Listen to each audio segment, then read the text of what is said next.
Okay. All right. So um, I had the privilege of seeing you speak over Zoom last week about the new edition of Othello that you're editing. So I became very curious about the ways in which your previous work on Othello, as well as recent Shakespeare, have affected the way you're approaching your role as editor. Um, so I think my first question is, at the end of your intro in Shakespeare and the Cultivation of Difference, you observe that today Shakespeare's plays have long been and continue to be a cultivating strategy for students and scholars. So I think given all of the limitations of cultivation, which you discuss in your book, I'm curious about how that's affecting your project now as editor. Sure, I think I can answer that. Well, my first thought is that, I'm not sure yet. I don't know if they're connected at all, but you're reminding me that this is something that I've talked about in the past. And I think it's true that I've always sort of wondered about textual editing. It's something that I was curious about when I was a student. And around that time, when I first started teaching courses on Renaissance drama, so as a very new instructor, I started experimenting with in-class exercises where I would give students different versions, like different editions of the play that we were reading. And that grew into an assignment where I had students create their own edition of a play that had never been edited by a modern editor. And I think my reasoning actually does have to do with the work I did in my first book, because you get such a feeling of empowerment and insight from doing the editorial work yourself, from sort of seeing what goes on behind the scenes in putting together a text, especially a text from this time period, which requires a lot of kind of love and care about language, a lot of using the OED, a lot of going to other sources to try and suss out what a pun means, and then try to explain it to a reader who may have less familiarity than you do with literary text from that time period.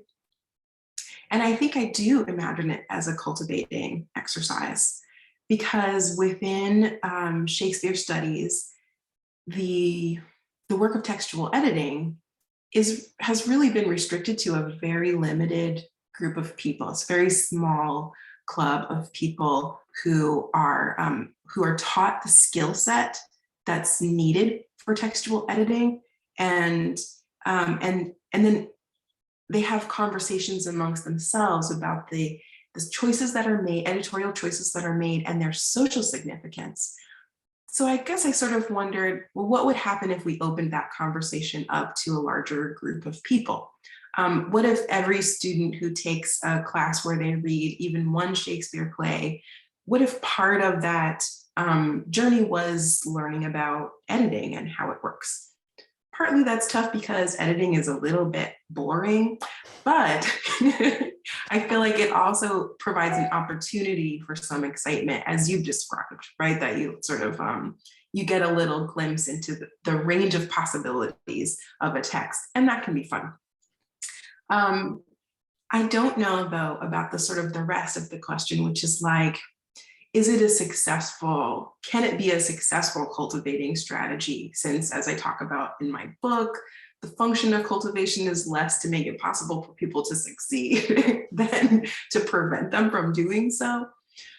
So that's a trickier one. I'm not sure that one can achieve greatness through textual editing, but I do think that just like understanding how cultivation works is itself an empowering journey, I think learning about textual editing does something similar. So maybe I'm more interested in the showing people the inner workings of an edition in the same way that I was interested in kind kind of pulling apart conduct manuals and ideas about cultivation to show how they work, even though ultimately you might describe me as a pessimist when it comes to how cultivation works and what it's for. That makes perfect sense. And my second question is a bit related in the sense that it's probably kind of an impossible question. So sorry. But in your talk last week, you mentioned that some have suggested that Othello should be taught but not performed due to its damaging potential. I'm not going to ask you your opinion on that because I feel like that could be kind of a loaded question, but I am curious about how that damaging potential interacts with your project of editing, in particular because you were talking last week about the merits of potentially inserting clips of performances into the ebook. So then I'm curious about the potential of performance, perhaps as a more ambiguous space or as a reparative space. I'm wondering if there's space for that, how you even approach something like Othello to try to make it productive. Well, the first thing I think of is that maybe there is some saving potential in making Othello always collaborative.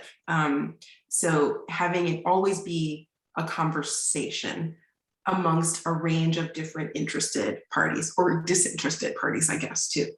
And I'm thinking of, for example, right now, as we're having this conversation, Keith Hamilton Cobb, who did American More, was his play, is doing a special, let's call it like a table read / conversation about Othello, and where they're reading through Ernst Honigman's edition of Othello, the third Arden Shakespeare third series Othello. And they really specifically said that's the edition that they're going to read through, not like any edition, that one. And I feel like that's a really exciting move, because what it says is just, let's have a conversation around a table about the play, but also about the edition that gives us, that mediates the play for us. So I wonder whether it's possible to, and I don't know how to do this yet, but whether it's possible to create an edition of the play that is constantly referring to other voices and how they matter in deciphering the meaning of the text and in talking about its performative possibilities, so that every line, but particularly some of the lines that are have been most damaging, are lines that, instead of being a one-to-one conversation between either one editor and another, or one editor and one reader, says, what do we imagine this line is sounding like to an audience that could include any number of people? What would you do if we were to change places and you were the editor instead of me? Is there a way to signal that that conversation always needs to be happening in order to mitigate the less positive effects of the play? Yeah. That makes a lot of sense. I think, yeah, because I feel like one of the major dangers of performance is that there's not space for a conversation in a lot of ways between the audience and the performer. So that makes a lot of sense.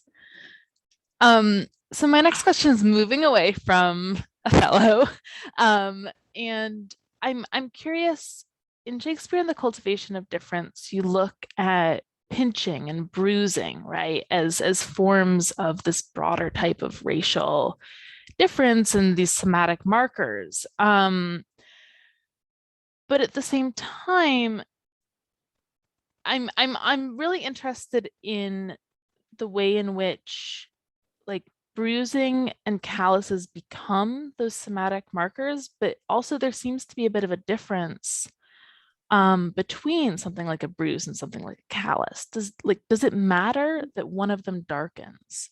I think is my question. Is there that kind of differentiating space about a somatic mark?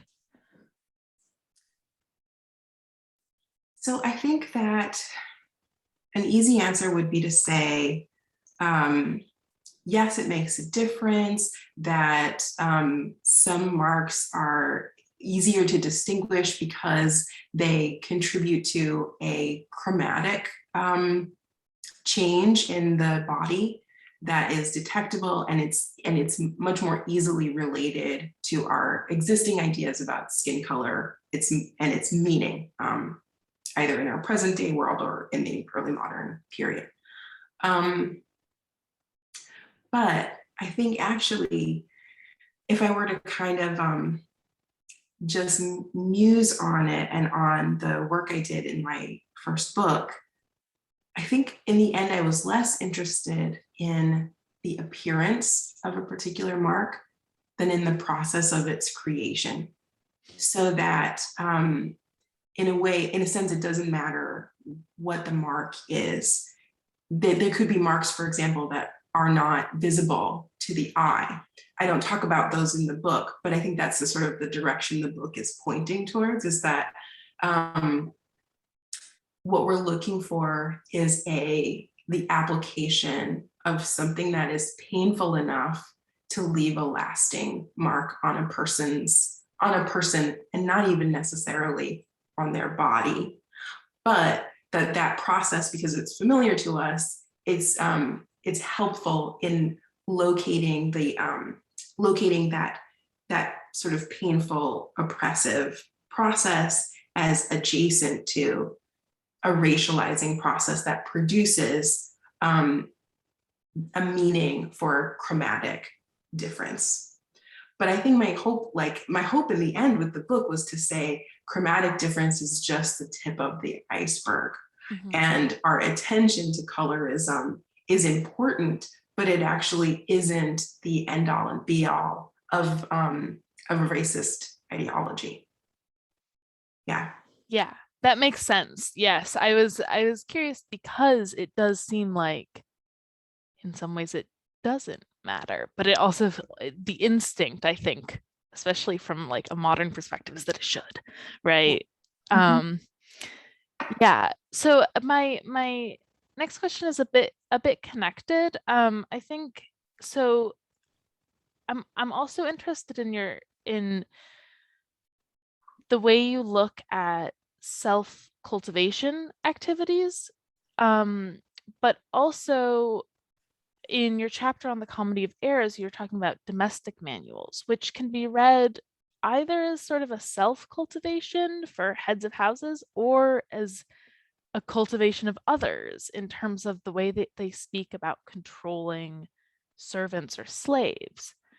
So my question is, in what ways does it matter? Does it change things when a cultivation strategy is applicable to the self or applicable to the other?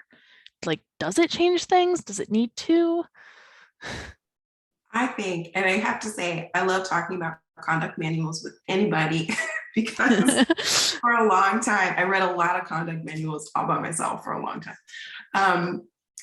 I think this is going to sound like a cop-out answer, but I think that potentially all conduct manuals and maybe all self-help, that whole genre as it stretches across time, is actually less about organizing the self in a way that is presentable to others in the way that you want to be presented, and more about controlling other people. So, for example, any kind of cultivating project for the self involves the labor of other individuals who kind of fall outside the frame of the conduct manual. But a great example is the husbandry manuals, the hunting manuals, where you're essentially talking about a cast of like hundreds to thousands of people who would be involved in the production of your new made man or woman. But those individuals and their experiences are not of interest to the authors of the conduct manuals most of the time. Although sometimes there's a glancing reference to like how much you'll be admired by your servants or laborers for doing well at whatever it is.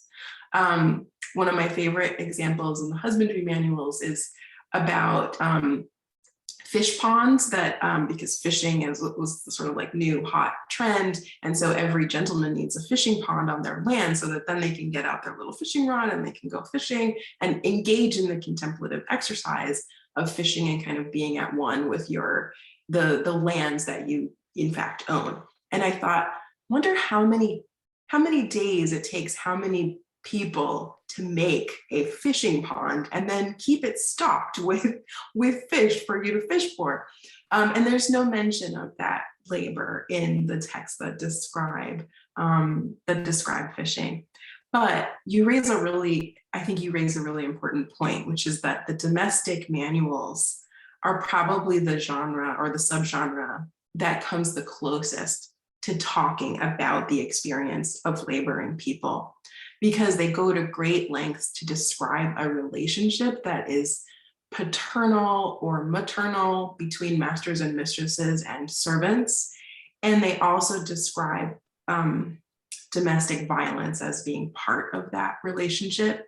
And they describe that the success of that model could be measured by, for example, how many bruises your servants are sporting. And they talk about servants being resistant to that arrangement. And so that part of the point is to master your servants, even if it's through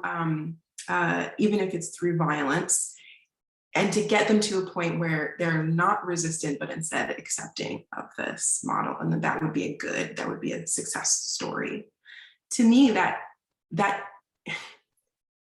contrary to perhaps the aims of the authors of domestic manuals, it tells another story anyway about servants who, finding themselves in this role, are not accepting that the cultivation that their masters are pursuing is good for them, despite what the manuals suggest. They say, you have to beat your servants. If you don't, you're doing them a disservice. But that doesn't seem to be something everyone in the household agrees with. So there's another cast of characters who emerge as having a real recorded experience through the domestic manuals. And I'm not the only person to notice that. I think that's why the domestic manuals have been of a lot of interest to early modern scholars, including feminist scholars as well. That makes sense. And kind of on that same vein of like female and women's experience, I know that one of your current projects is looking at women's travel in the early modern period, and I'm really curious because, of course, I've just read your chapter on Othello, which is also about his role as a traveler. So I'm wondering if you could talk a bit about if there's anything in your current project that is connected or maybe surprisingly connected to your work on Othello. Yeah, absolutely. Well, I think my work on women's travel actually grew out of the chapter on Othello specifically. And it was what I think of as like a footnote moment.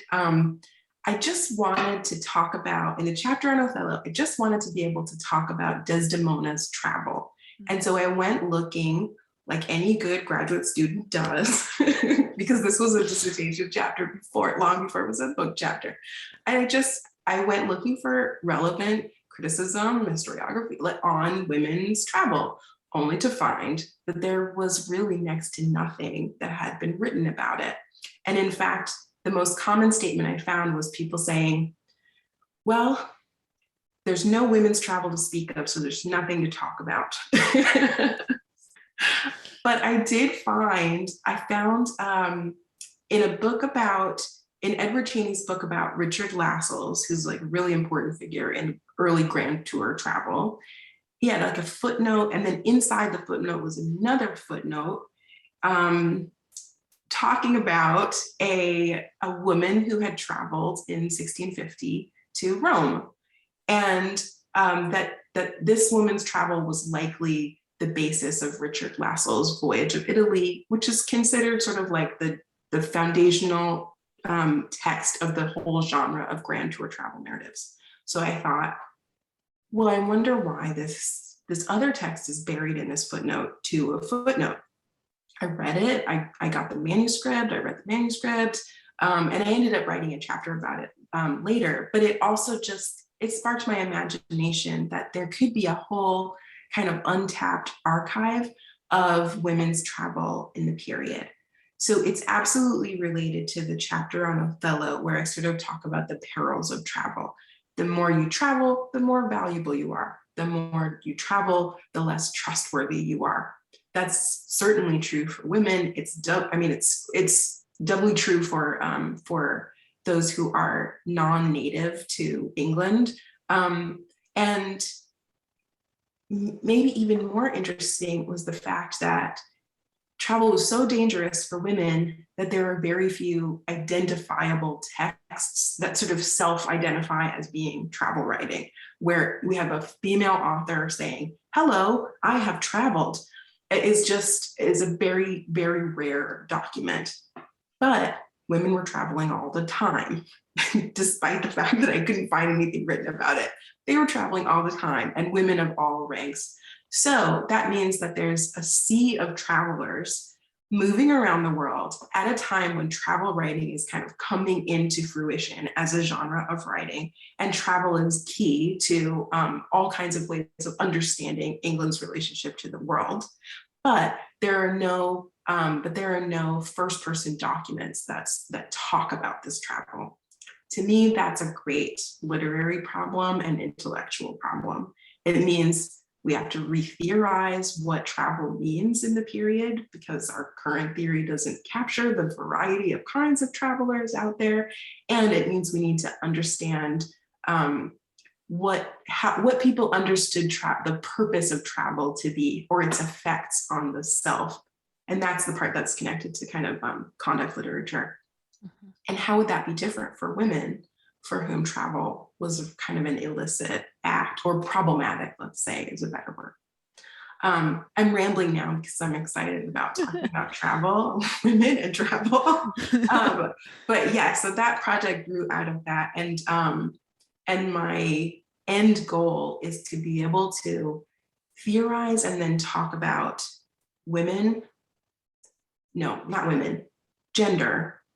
gender, race, and travel in this time period, and how that story that hasn't really been told is connected to our understanding of travel over a longer period of time, connecting to our present moment, where we can talk about forced migration, and all kinds of narratives of travel that we don't put under the heading travel first and foremost, especially because we're talking about women and young people and how and why they move, sometimes involuntarily.